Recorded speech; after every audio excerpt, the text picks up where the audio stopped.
Welcome back, everybody. It is 10:50. Appreciate everybody making it back. Let me just make sure we have everyone online. Looks like we do.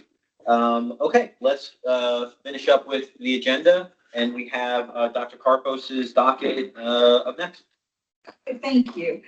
For the month of September 2025, I reviewed 219 disciplinaries. Of those 219, 56 were dismissed. That's a little bit more than 25% were dismissed. 64 complied with the matrix, right over 29%. And I had 65, also right over 29%, that I adjusted because of not necessarily complying with the matrix. Well, I realize we may have some discussion about that.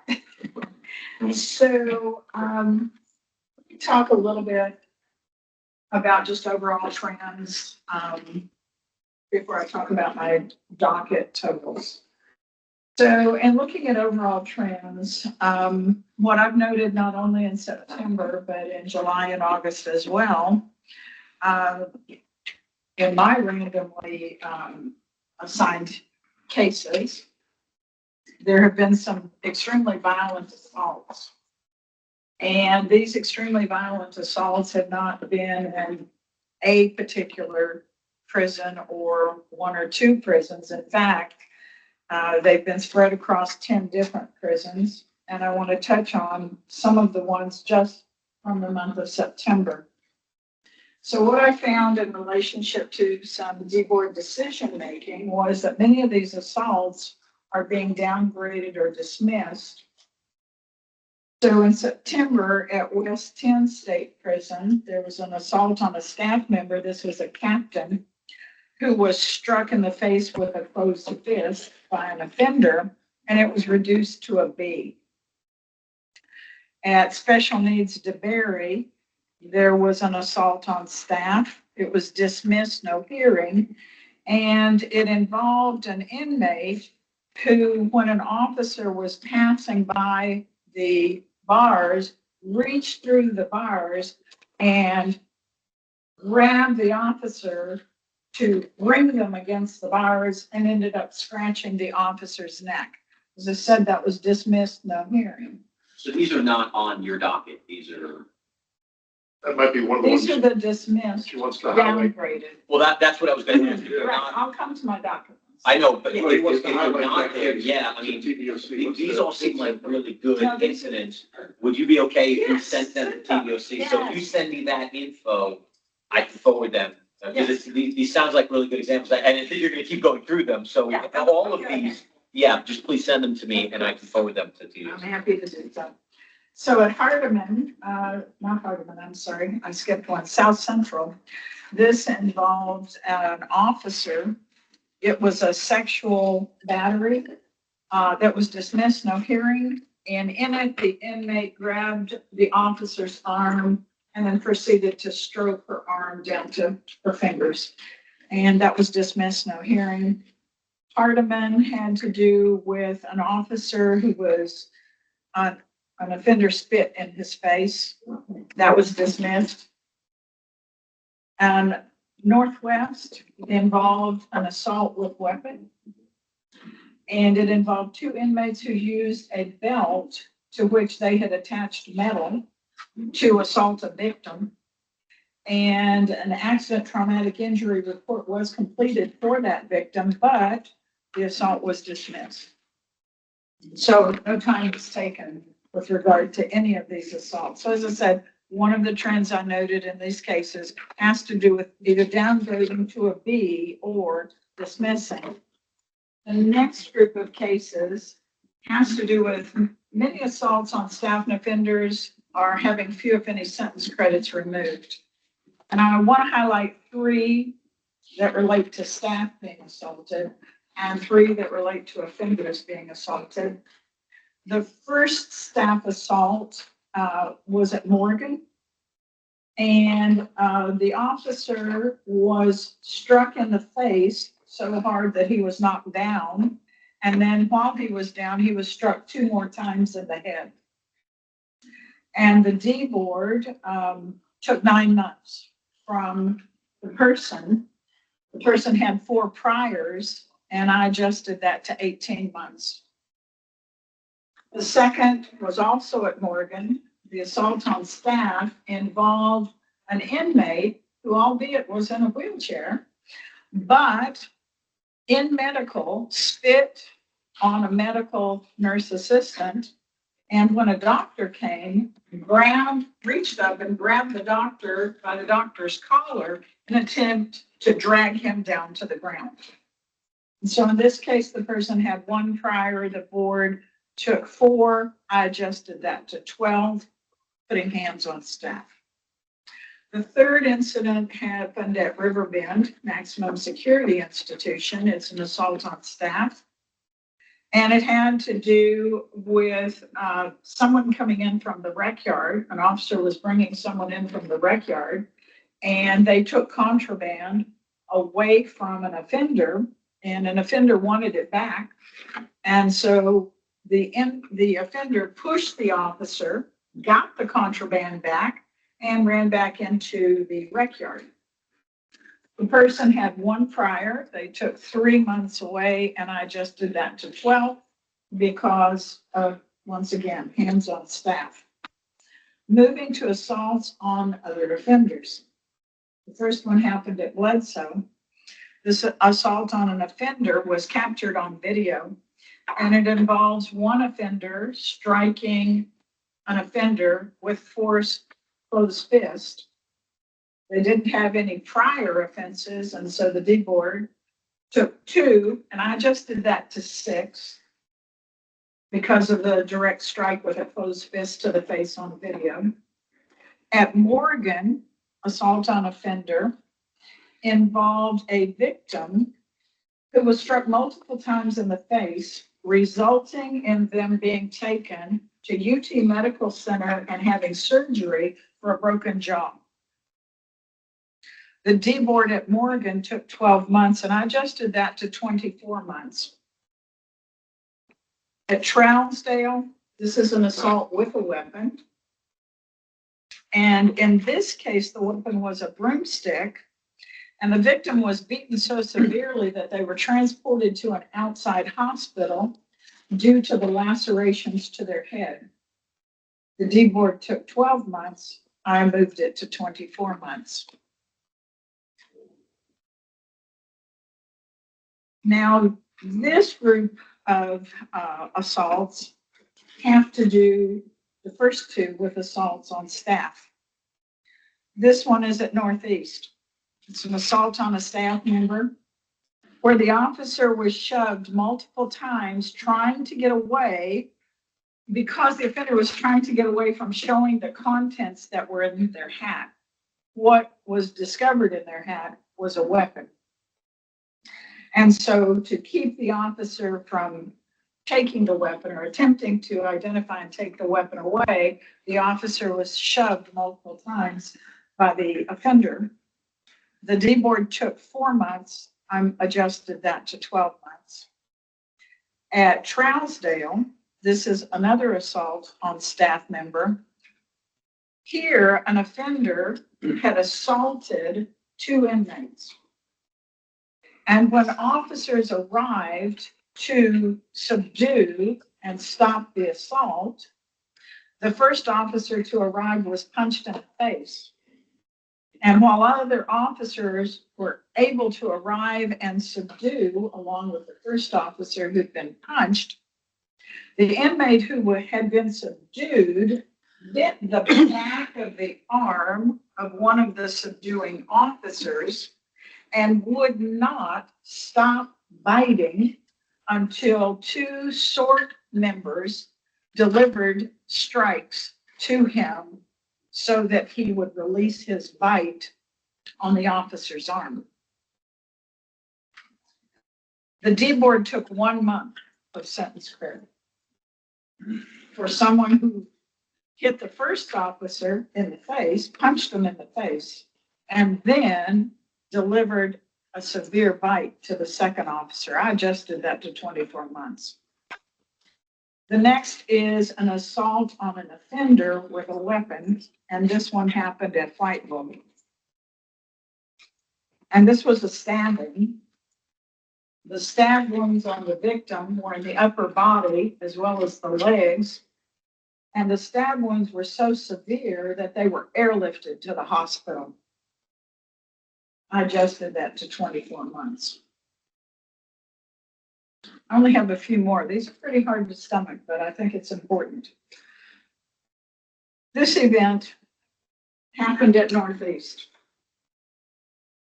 And it involves 10 offenders who stomped one victim who was on the ground.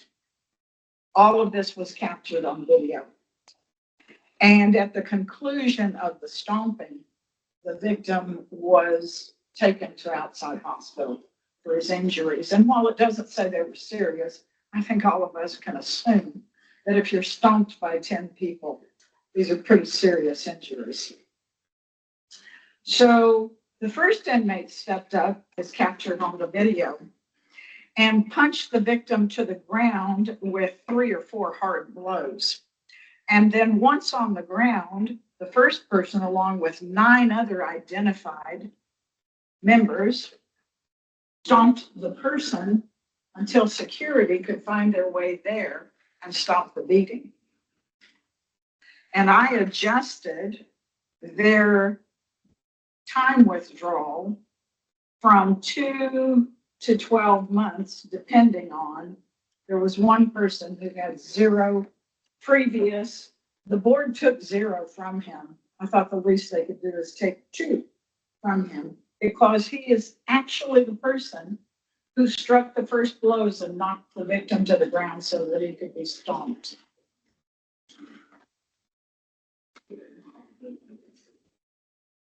The last case that I'd like to read, actually the incident also happened at Northeast. And it's an assault, this time with a weapon, or with 2 weapons actually. And where to begin?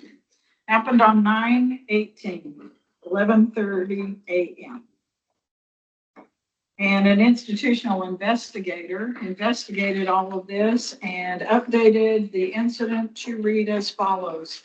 The following incident occurred on 9/16 at 9:11 a.m., although the incident was entered on 9/18 at 11:30. That's fine because of the investigation. Offender Wright was observed via video, so captured on surveillance. I won't list the cell numbers, but that offender came out of his cell with deep facial wounds, 2 wounds to his face, and was running, trying to get away. Offender Walton is then observed trying to shove or pull offender Terry, who is, let's go to the next page, swinging a homemade knife erratically in different directions toward Walton. And Terry maneuvers around Walton. Terry's the one with the knife, and enters back into the cell of offender Wright and Burris. And there can be observed that at a later time on the video, both come running out of the cell, along with a 3rd and 4th inmate who are not charged, so I won't name them. And a few moments later, all offenders named leave the cell. And now the first offender, Terry, who had been the one wildly swinging the knife, was discovered to be in the cell with 12 puncture wounds. And one of the offenders exiting the cell, by the name of Burris, can be seen on the video disposing of a homemade knife. So the very first victim, goes on to say, was taken to an outside hospital for his wounds.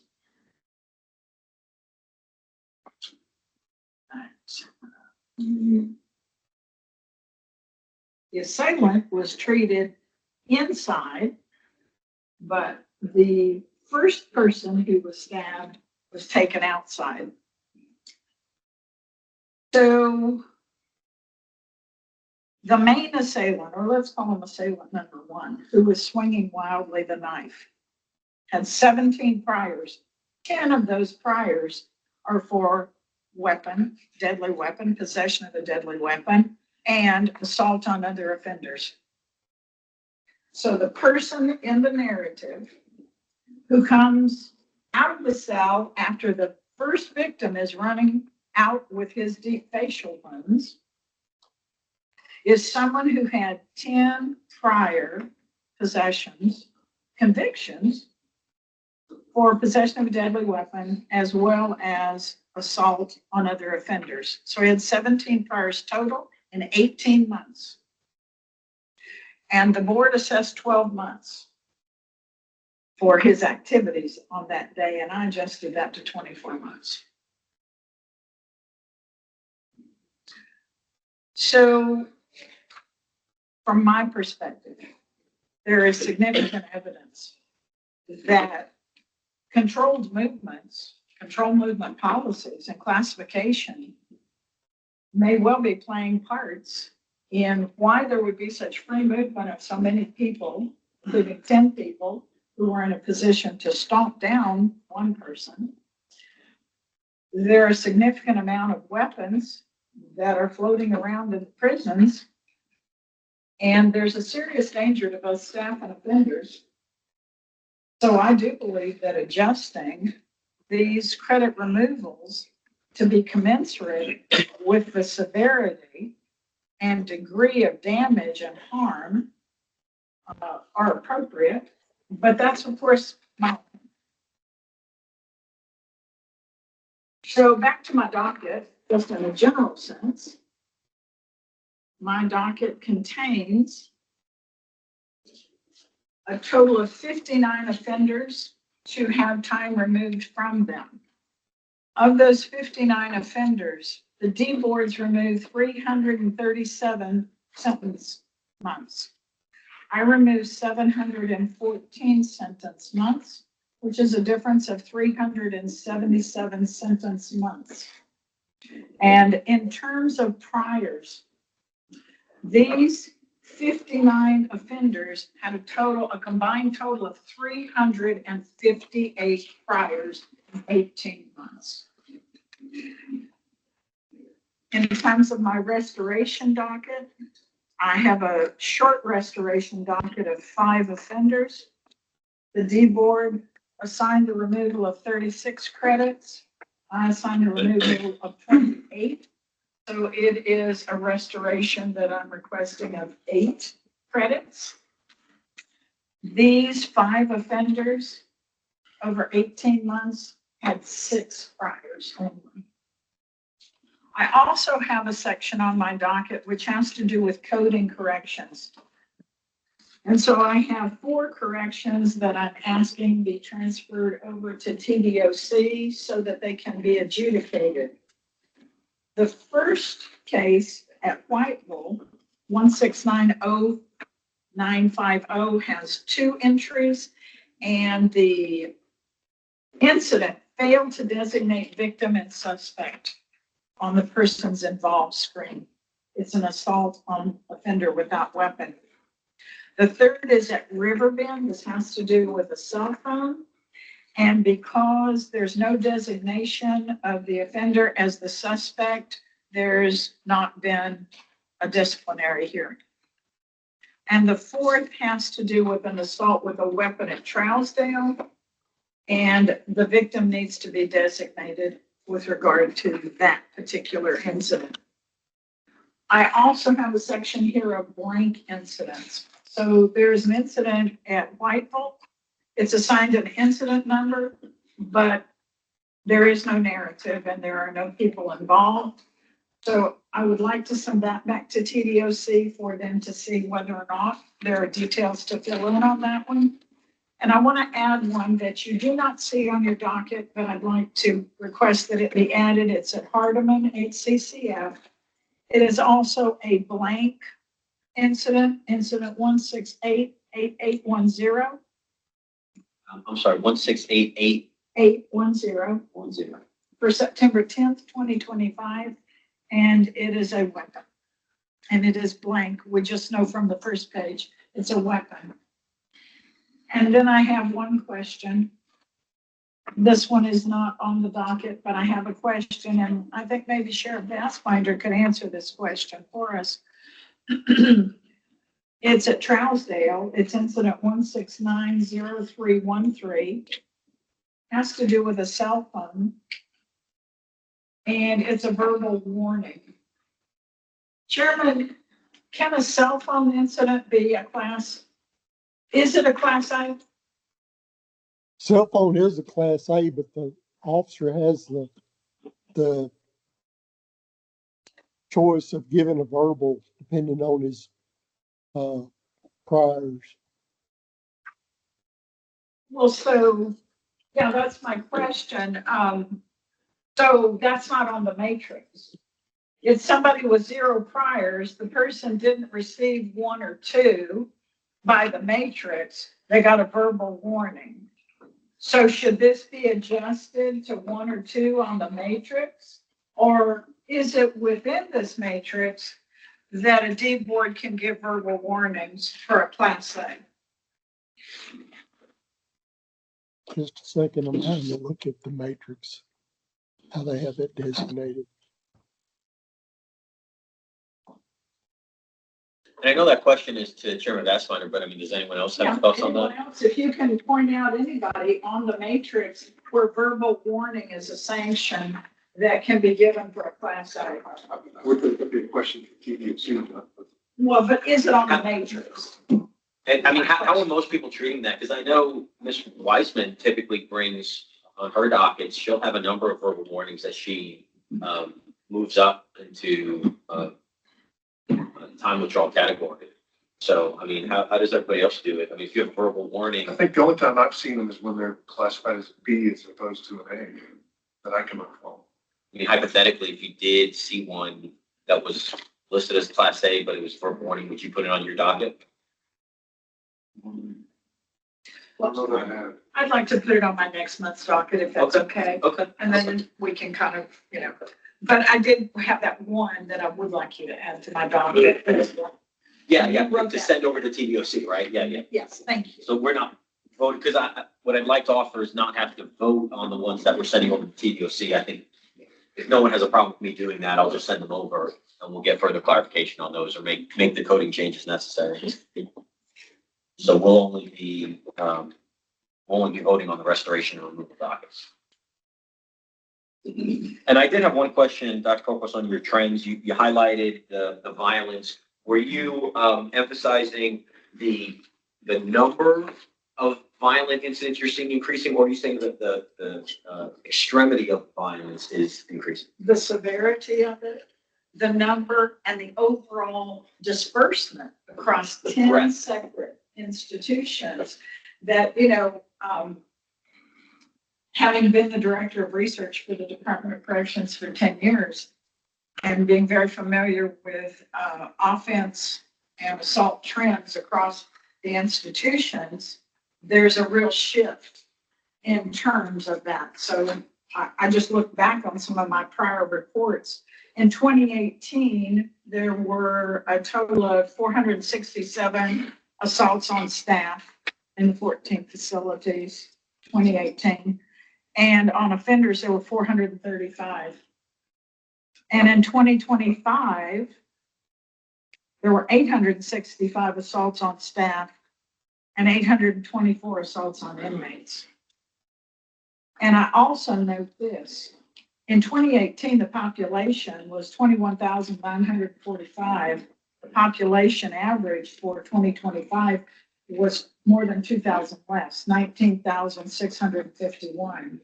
So I think there's clearly a pattern of increase in assaults on both staff and offenders, which does make me concerned for staff and offender safety, as well as public safety, or when some of these offenders are released, particularly if they're released early due to the acquisition of sentence credits.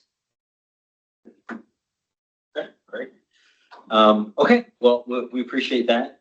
We'll open it up to the floor to talk about any questions that people might have on the docket before we move toward voting on anything. So any notes on Dr. Carpus's docket from any of the other members? Mr. Frank? No, I'm saying Oh. chairman had his hand. Oh, I'm sorry, Chairman? Yes, yes, sir, please. Excuse me. Dr. Carpos, I was looking down through here and you were talking about 10 incidents in a row at Northeast. Are you talking about PGAs? Were they PGAs? I'm talking about one incident that involved 10 offenders, and my portion of it was the PGA. Okay, 1690799. That's correct. Okay, that's what I was just trying to keep up with you because you weren't giving numbers and trying to figure out some of those, and it really doesn't make any difference to the days taken, but some of the priors were counted wrong on that. The multiples on the same day were counted all together instead of as one offense on that day. So Chairman, would you like to table that, the PGA incident that involved ma'am, those 10? No, I have no problem on the numbers on the PGA. I would like on the Northeast 168-9760, the two offenders there, which it notated minor injury. The first one, 495608, had two priors and they took 8 months. And I think you're asking for 15, right? That's correct. Okay. Wait, did the you say second priors? one- The docket says 4 priors on that one. Yeah, it's actually only two We count priors. differently. Okay. We count differently. That's why I was asking. Okay, I'm sorry, go the ahead. second- The second one, 577804, I count 15 priors. They took 12 and you're wanting to move it up to 24. How much time has this inmate got that can be taken? Well, Chairman, I thought we had decided that our decision-making wasn't based on what time they had in terms of a balance, because if they don't have enough of what's in the balance, then their release eligibility date is pushed back. At least that's according to the sentencing manual that TDOC has provided to us. So if we're going to start making our decisions based on looking at what their balance is instead of what they did and what their priors were, I'd certainly have to redo my docket if we're going to do that. Right. What I was looking at is the second person. Yes, he's got lots of priors, but he's serving a life sentence. His EXP and FXP are the same. So if it was 24 months or 240 months, we're not really making any difference on that. And like to the first one at Bledsoe, 168-8378, assault on an offender, which it was a fist to the face. This guy is just returned in on a violation back to TDOC, and his EXP and FXP are already flattened out at 12/19/29. So just to add numbers, I'm wondering, are we doing any good, or are we just inflating numbers? Well, then maybe I should make a motion that all of these dockets should reflect sentence expiration, so that, for instance, the board isn't taking credit for taking sentence credits where there are no credits to take. Well, just so that everybody knows, in the annual report, as we put together the numbers, there's a footnote in there that explains that the decision of the board is presented to TDOC for the removal, but every inmate may not have that time available. But, you know, I think the question is, it doesn't necessarily have to impact the decisions we make. But if at the end of the day, it's not actually resulting in an effect that prevents problematic inmates from being released any earlier, does it rise to the level of being discussion? Yeah.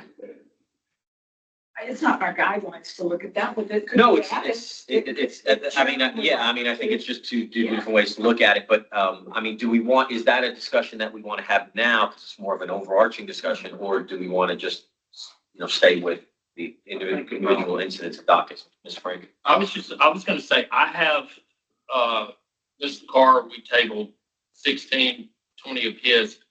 I have 6 that I would like to table for more information, as well as, Well, before we get to that, let me just make sure the I'm chairman's sorry, done Chair. with maybe, did you have anything else?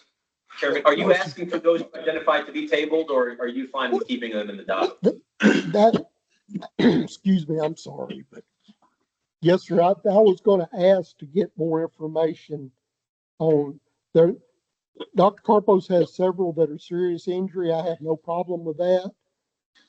But I had, and it may be the numbers that Mr. Frank is saying, 5 or 6 that I was gonna ask for more information.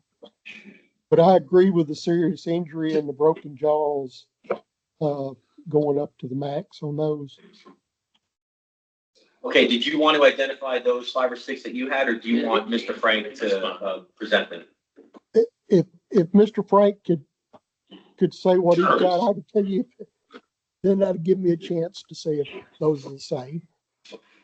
Okay. yeah, I've got in Bledsoe, 1688378. I would like to table that. The very first one. In Morgan, the 10th one, 1687777. In Morgan, number 13, 1689519.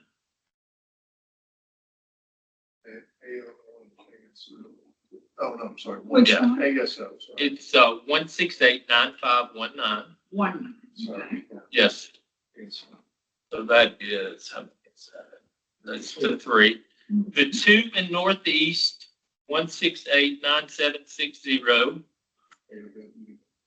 The AOW, and then the AOW right below that, 1689760. And then for the last one, I believe it's the last one, 168 let's see, TTCC is Trousdale, 1689246. No, wait. 168. Trousdale, Trousdale, I'm sorry. 1689246. It's the last one. Chairman, are you tracking the same ones?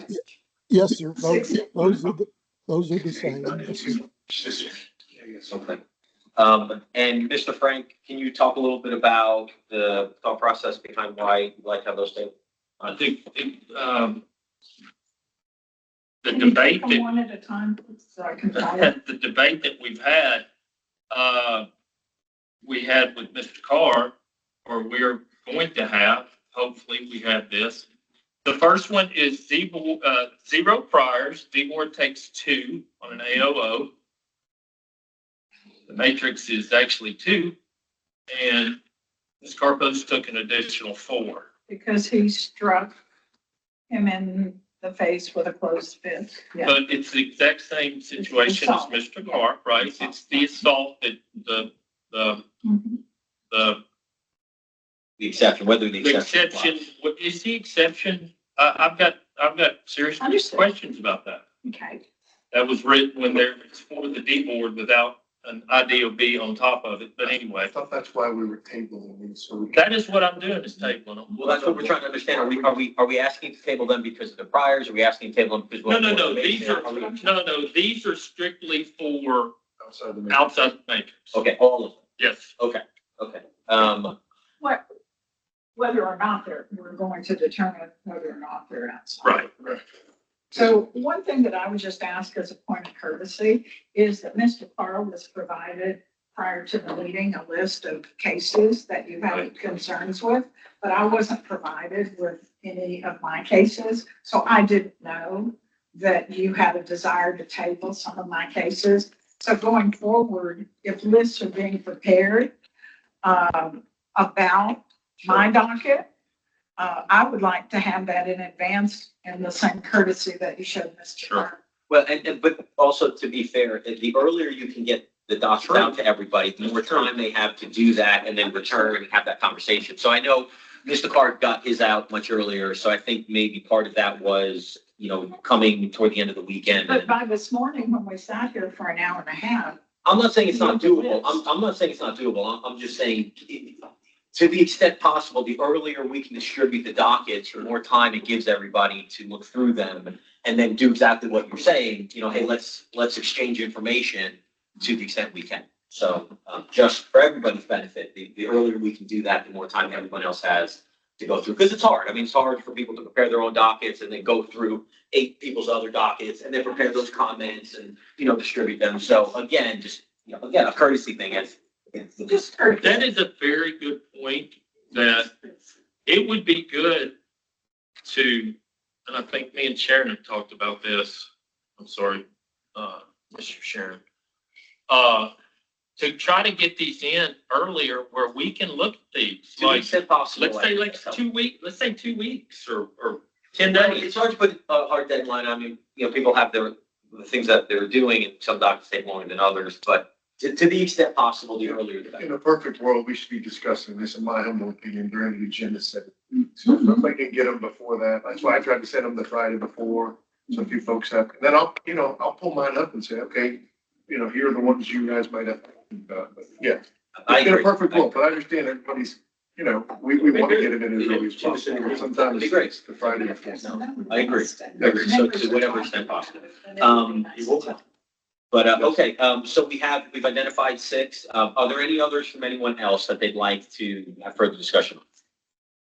Okay, so we have those 6. We have 2 options. One, someone can offer a motion on the idea of moving these to next month and taking the interim to discuss them, or Dr. Karpos can do that herself since it's her document. So moved. Okay, we have a motion, and the motion is to move these 6 to next month, and in the interim, have further discussion about them. Okay, any discussion on that motion? Okay, hearing none, we'll just move to a vote. We'll try to do a voice vote. We'll see if we can do that. If not, we'll do a roll call vote. All in favor, please say aye. Aye. Aye. All opposed, please say nay. Okay, Mr. Lindsay, I'm sorry, I didn't quite catch your vote on that. Did you have a yay or a nay or a no comment? I was aye with the majority. Okay, great. So it does pass. So we'll take those 6 out. We'll reconstitute them for next month, and in the interim, we will have further discussion. So thank you, everybody, for that. That only leaves the restoration document. No, are you doing my removal one? Yeah, that was the removal. Without the 6. Without the 6. Oh, Without yeah, the yeah, six. yeah. So, Yeah, yeah, we can, yeah, so we've motion. moved those 6 off. So we can entertain a motion to approve the rest. Seconded, all in favor? Aye. All opposed? Okay, that passed unanimously. The restoration docket, any discussion or comments on the restoration docket? It's good enough. Okay, motion made, seconded. Any discussion? All in favor, please say aye. Aye. All opposed? Okay, that passed unanimously. Thank you, Dr. Karpos, for that docket. Okay, moving on. Our next presenter is Mr. Sharon. Thank you, Chairman. Executive Director. 144 cases I reviewed last month, which included 221 roommates. I still have 11 of those cases pending. Going back, I have some pending as long as November of 2024. So I have a total of 23 cases pending. Like I said, 11 for last month. 13 of those cases that I've reviewed were designated as Bs. which I'm seeing more of a trend this month. I think I have 20 so far in October. I think I had 30 something last month, so that's something that I'm kind of keeping an eye on, and it just seems a little odd that they, so many Bs, so many cases that could be As, they're now listed as Bs. Of the cases I reviewed, Tennessee Department of Corrections removed so far 191 months, so just over 74 years of good credit times. After careful review, I found so far 9 errors, and I'm going to recommend to the board an additional 54 months of percentage credit reduction. We talk about chronic offenders. Mr. Stahl, there are 2 that really stood out. One that has 26 prior Class A's in the last 18 months, and his TOMAS number is 613793. And the other one has 23 prior Class A offenses in the last 18 months, and his TOMAS number is 512954. As far as trends, I saw a few more in the last couple of months where they're dismissing them, and they're putting some reasons in there, which is good. They're getting a little bit better about that. I think I sent 9 requests for more information so far for cases for that month. But I'm seeing certainly in Hardeman, and we talked about this yesterday, Mr. Carr and I did, and we met with them. Cases not being sent to the D board, so they're writing them up, and for whatever reason, that just, I'm sure drives everyone nuts. But I saw an increase in those, and certainly Hardeman last month was the primary offender, Bergman prison. And then it's always on the dismissals. I don't mean to be a broken record, but they'll list it as being dismissed, and they'll say subject to reissue. And 99.99% of the time, I'll go back and look at that offender's TOMAS number, and they're not reissuing them. So hopefully they'll get better with that. And that's, barring any questions, that's all I have. 2 quick questions. The prolific offenders that you just mentioned, had you sent me those as Yes. part of the other list? Yes. Okay, great. And are there any examples that you'd like us to pull out and send to you? Not that I can think of. Okay, great. Okay, well, we appreciate that. Any thoughts, comments on Ms. Sharon's docket cases? Okay, well, hearing none, I would entertain a motion to move that docket into the record.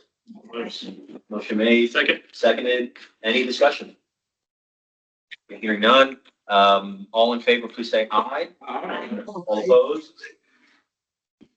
Okay, the motion passed unanimously. Thank you, Mr. Sharon. Thank you. Okay, our next 2 presenters, unfortunately, couldn't be here today. We wish them both well, but I think they will be with us next month. So we're just going to push those incidents to next month, and they may bring October incidents as well. So we may have a busy month in December, but we're just going to push those, which leaves our last presenter, Ms. Doyle. All right, trends, I'm not really seeing those yet because I'm still getting into this, but I had 144 cases. D-Board took 600, Matrix was 631. I'm giving back 89. No, taking 89 and giving back 14. Sorry, excuse me. I had 37 that were dismissed and 38 that are still pending. Mine are Hardeman Fed, which we know they've got a new person over there. She's doing her best. So I had a total of 28 that were not okay. And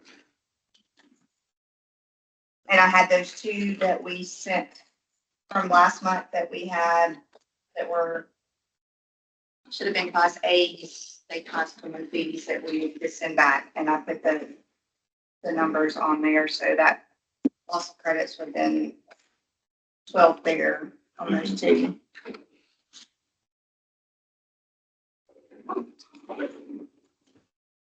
No? Okay, great. Any examples that jump out to you that you'd like to pull and send to TDOC as the training tools or just highlights? Not yet. Okay, all right, good deal. Any discussion, comments for Ms. Doyle? I do have a comment.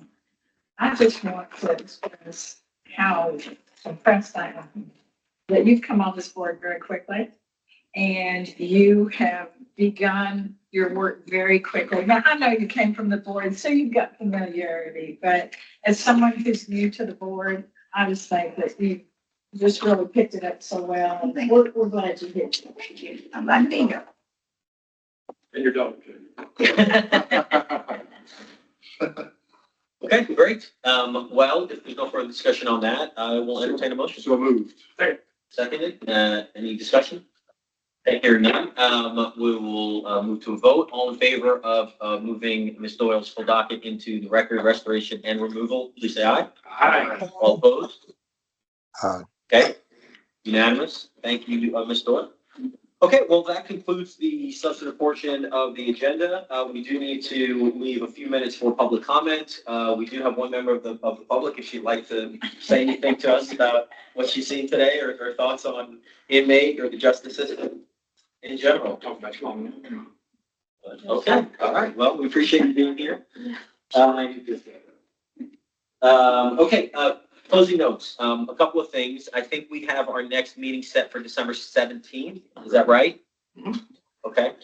So we'll send out a Teams link for that. Please let me know if that doesn't work for you as early as possible. I'd like to set another meeting up between now and the 17th. Do we have some dates that look good for people to maybe put that on the calendar now while we're all here? Yeah, and that's the come hearing.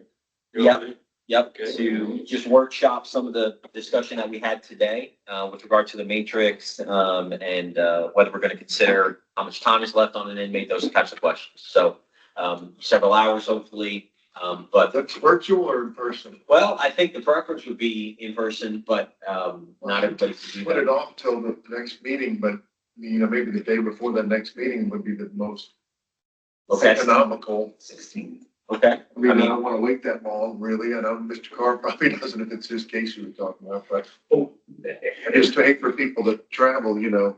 What were you gonna say, Dan? As far as convenience, that would be great.